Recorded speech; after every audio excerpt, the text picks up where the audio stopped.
بسم الله الرحمن الرحيم عم يتساءلون عن النبأ العظيم الذي هم فيه مختلفون كلا سيعلمون ثم كلا سيعلمون ألم نجعل الأرض مهادا والجبال أوتادا وخلقناكم أزواجا وجعلنا نومكم سباتا وجعلنا الليل لباسا وجعلنا النهار معاشا وبنينا فوقكم سبعا شدادا وجعلنا سراجا وهاجا وأنزلنا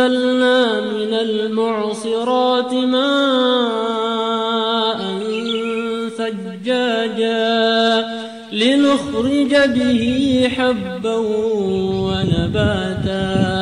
وجنات ألفافا إن يوم الفصل كان ميقاتا يوم ينفخ في الصور فتأتون أفواجا وفتحت السماء فكانت أبوابا وسيرت الجبال فكانت سرابا إن جهنم كانت مرصادا للطاغين مآبا لابثين فيها أحقابا لا يذوقون فيها بردا ولا شرابا إلا حميما وغساقا جزاء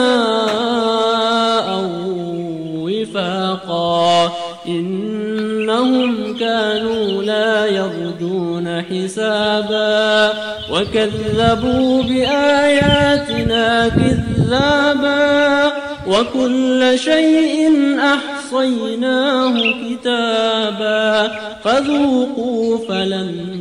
نزيدكم إلا عذابا إن للمتقين مفازا حدائق وأعنابا وكواعب أترابا وكأسا دهاقا لا يسمعون فيها لغوا ولا كذابا جزاء من ربك عطاء حسابا رب السماوات والأرض وما بينهما الرحمن لا يملكون منه خطابا يوم يقوم الروح والملائكة صفا لا يتكلمون إلا من أذن له الرحمن وقال صوابا ذلك اليوم الحق فمن شاء اتخذ إلى ربه مآبا